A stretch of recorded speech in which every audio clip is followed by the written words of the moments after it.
इन्होंने रोकिया कि ना करो, बिल्डिंग तो ढहन वाली है, फिर नहीं हटे। हफ्ता पहले सील किया जाएगा सी मैं एप्लीकेशन दे के आया वो इंस्पेक्टर साहब कहने लगे मेरे तो बगैर सील की नहीं खोली उत्थे इन्होंने दरवाजा खोलिया मैं कहा जी सील खोली एक दरवाजा खोल दिया उन्होंने। ਲੁਧਿਆਣਾ ਦੀ ਆਰਕੇ ਰੋਡ 'ਚ ਸਥਿਤ ਆਰਪੀ ਵੂਲਨ ਮਿਲ ਦੀ 3 ਮੰਜ਼ਿਲਾ ਇਮਾਰਤ ਦਾ ਇੱਕ ਹਿੱਸਾ ਅੱਜ ਸਵੇਰੇ 9 ਵਜੇ ਦੇ ਦੌਰਾਨ ਢਹਿ-ਢੇਰੀ ਹੋ ਗਿਆ, ਜਿਸ ਤੋਂ ਬਾਅਦ ਇਲਾਕੇ ਵਿੱਚ ਹੜਕੰਪ ਮਚ ਗਿਆ। ਇਸ ਤੋਂ ਬਾਅਦ ਤੁਰੰਤ ਮੌਕੇ ਤੇ ਰਾਹਤ ਕਾਰਜ ਦੀਆਂ ਟੀਮਾਂ ਪਹੁੰਚੀਆਂ। ਹਾਲਾਂਕਿ ਲੋਕਾਂ ਨੂੰ ਤਾਂ ਤੁਰੰਤ ਬਾਹਰ ਕੱਢ ਲਿਆ ਗਿਆ, ਪਰ ਇਸ ਦੌਰਾਨ 9 ਲੋਕ ਜ਼ਖਮੀ ਹੋ ਗਏ ਨੇ, ਜਿਨ੍ਹਾਂ ਵਿੱਚੋਂ 3 ਦੀ ਹਾਲਤ ਗੰਭੀਰ ਦੱਸੀ ਜਾ ਰਹੀ ਹੈ। ਇਸ ਇਮਾਰਤ ਵਿੱਚ ਬੀਤੇ ਸਾਲ ਅੱਗ ਲੱਗੀ ਸੀ, ਜਿਸ ਤੋਂ ਬਾਅਦ ਇਸ ਇਮਾਰਤ ਨੂੰ ਅਣਸੁਰੱਖਿਅਤ ਐਲਾਨਿਆ ਗਿਆ ਸੀ ਅਤੇ ਕਾਰਪੋਰੇਸ਼ਨ ਵੱਲੋਂ ਇਮਾਰਤ ਸੀਲ ਕੀਤੀ ਗਈ ਸੀ। ਪਰ ਇਸ ਦੇ ਬਾਵਜੂਦ ਇਮਾਰਤ ਦੇ ਅੰਦਰ ਲੋਕ ਕਿਵੇਂ ਆਏ ਅਤੇ ਕਿੱਥੋਂ ਆਏ, ਇਹ ਇੱਕ ਵੱਡਾ ਸਵਾਲ ਹੈ, ਜਿਸ ਨੂੰ ਲੈ ਕੇ ਕਾਰਪੋਰੇਸ਼ਨ ਚੁੱਪ ਹੈ ਅਤੇ ਪੁਲਿਸ ਨੇ ਕਿਹਾ ਕਿ ਜਿਸ ਦੀ ਗਲਤੀ ਹੋਵੇਗੀ ਉਸ ਖਿਲਾਫ ਕਾਰਵਾਈ ਹੋਵੇਗੀ। बिल्डिंग है वो डिग गई है, सील की हुई थी, बिल्डिंग आग लगी हुई थी, सील हुई है, डिग गई है। इन्होंने खोलती बाकी SHO साहब आ रहे मौके पे, ठीक है जी, वो आके पूरी डिटेल दसणगे। सील लगी हुई है इन्होंने सर। अच्छा एक गल दसो भी बंदे किन्ने क बंदे ਜਿਹੜੇ ਨੇ ਥੱਲੇ ਆਏ ਨੇ ਅੰਦਰ ਆਏ ਨੇ, ਪਤਾ ਲੱਗਿਆ ਕੁਝ? ਬੰਦੇ ਦੱਸ ਰਹੇ ਆ, ਕਹਿੰਦੇ 4-5 ਹੈਗੇ ਜਿਹੜੇ ਥੋੜੇ ਜਿਹੇ ਪੱਟੜ ਹੋਏ ਆ, ਯਾਨੀ ਕਿ ਜ਼ਿਆਦਾ ਨਹੀਂ ਸੱਟਾਂ ਲੱਗੀਆਂ। ਇਸੇ ਮੌਕੇ ਤੇ ਹੁੱਲੜਬਾਜੀ ਵੀ ਹੋਈ ਹੈ, ਜਿਹੜੇ ਇਲਾਜ ਗਏ ਆ, ਹੁੱਲੜਬਾਜੀ ਤਾਂ ਨਹੀਂ ਕੋਈ ਹੋਈ। ਇਲਾਕਾ ਵਾਸੀ ਨੇ ਦੱਸਿਆ ਕਿ ਅੱਜ ਸਵੇਰੇ ਹਾਦਸਾ ਹੋਇਆ ਜਦੋਂ ਇਮਾਰਤ ਦਾ ਇੱਕ ਹਿੱਸਾ ਟੁੱਟ ਕੇ ਹੇਠਾਂ ਡਿੱਗ ਗਿਆ ਅਤੇ ਇਸ ਦੌਰਾਨ ਕਈ ਲੋਕ ਇਸ ਦੀ ਚਪੇਟ ਵਿੱਚ ਆ ਗਏ। ਹਾਲਾਂਕਿ ਜਾਨੀ ਨੁਕਸਾਨ ਤੋਂ ਤਾਂ ਜ਼ਰੂਰ ਬਚਾ ਰਿਹਾ, ਪਰ 3 ਲੋਕ ਗੰਭੀਰ ਜ਼ਖਮੀ ਹੋ ਗਏ ਨੇ, ਜਿਨ੍ਹਾਂ ਨੂੰ ਹਸਪਤਾਲ 'ਚ ਦਾਖਲ ਕਰਵਾਇਆ ਗਿਆ। ਉਧਰ ਇਮਾਰਤ ਵਿੱਚ ਰਹਿ ਰਹੇ ਇੱਕ ਪਰਿਵਾਰ ਨੇ ਦੱਸਿਆ ਕਿ ਉਹ ਨੇਪਾਲ ਤੋਂ ਆਏ ਸਨ ਅਤੇ ਉਹਨਾਂ ਨੂੰ ਇਸ ਬਾਰੇ ਕੋਈ ਜਾਣਕਾਰੀ ਨਹੀਂ ਸੀ ਕਿ ਇਹ ਇਮਾਰਤ ਸੀਲ ਕੀਤੀ ਗਈ ਹੈ। ਇਹ ਬਿਲਡਿੰਗ ਨੂੰ ਜੀ ਕਦੋਂ ਸੀਲ ਕੀਤਾ ਗਿਆ ਸੀ, ਕੀ ਗੱਲਬਾਤ ਸੀ? ਹਫ਼ਤਾ ਪਹਿਲਾਂ ਸੀਲ ਕੀਤਾ ਜਾਏਗਾ ਸੀ ਮੈਂ ਐਪਲੀਕੇਸ਼ਨ ਦੇ ਕੇ ਆਇਆ ਉਹ ਇੰਸਪੈਕਟਰ ਸਾਹਿਬ ਕਹਿਣ ਲੱਗੇ ਮੇਰੇ ਤੋਂ ਬਗੈਰ ਸੀਲ ਕਿਹਨੇ ਖੋਲੀ ਉੱਥੇ ਇन्होंने ਦਰਵਾਜ਼ਾ ਖੋਲਿਆ ਮੈਂ ਕਿਹਾ ਜੀ ਸੀਲ ਖੋਲੀ ਇੱਕ ਦਰਵਾਜ਼ਾ ਖੋਲ ਦਿਆ ਉਹਨਾਂ ਨੇ।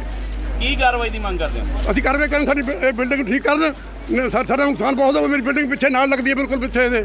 ਕਿੰਨੇ ਕੁ ਬੰਦੇ ਜਿਹੜੇ ਥੱਲੇ ਆ ਗਏ ਨੇ ਜੀ? ਉਹ ਬੰਦੇ ਤਾਂ ਇਹ ਦੱਸਣਗੇ 6 ਬੰਦੇ ਆ ਗਏ, ਉਹ ਕੈਂਸਰ ਹਸਪਤਾਲ 'ਚ ਹਲੇ ਐਡਮਿਟ ਨੇ ਜੀ।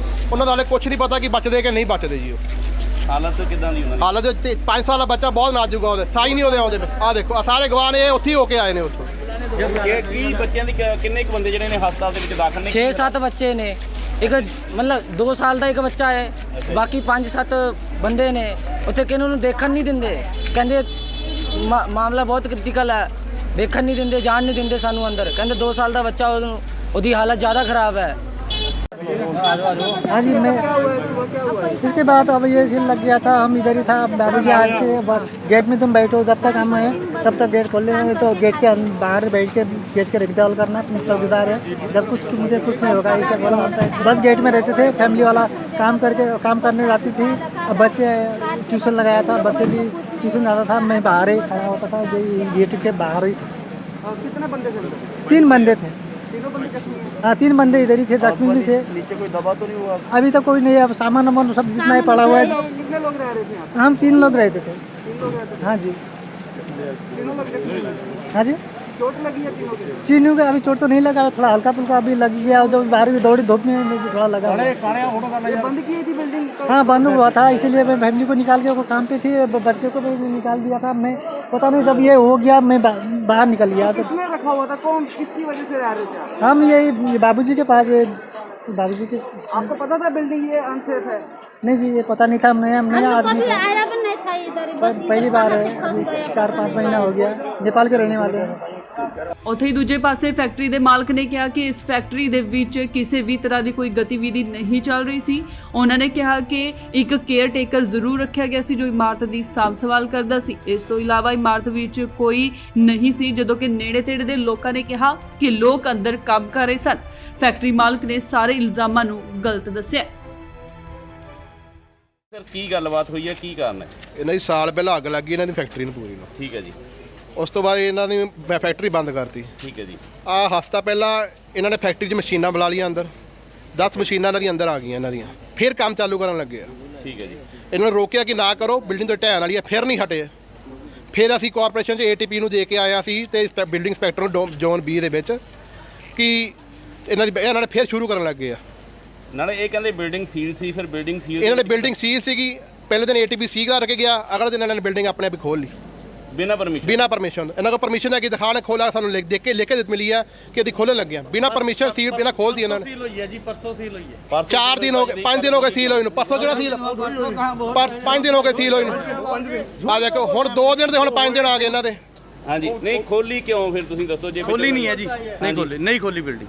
ਪਰ ਇਲਾਕੇ ਨੂੰ ਅਸੀਂ ਸਾਰੇ ਇੰਨੇ ਬੰਦੇ ਥੋੜੀ ਝੂਠ ਬੋਲਣਗੇ। ਉਹ ਕਹਿੰਦੇ ਵੀ ਕੋਈ ਨਾ ਕੋਈ ਮਸ਼ੀਨਾਂ ਵਿੱਚ ਲਿਆਂਦੀਆਂ ਗਈਆਂ ਨੇ। ਉਹ 15 ਦਿਨ ਪਹਿਲੇ ਲਿਆਂਦੀ ਗਈਆਂ ਜੀ। ਉਹ ਲਿਆਂਦੀ ਪੁੱਛੋ ਇਹਨਾਂ ਨੂੰ। ਮਸ਼ੀਨਾਂ 15 ਦਿਨ ਪਹਿਲੇ ਆਈਆਂ, ਸੀਲ 3-4 ਦਿਨ ਪਹਿਲੇ ਹੋਈ ਹੈ।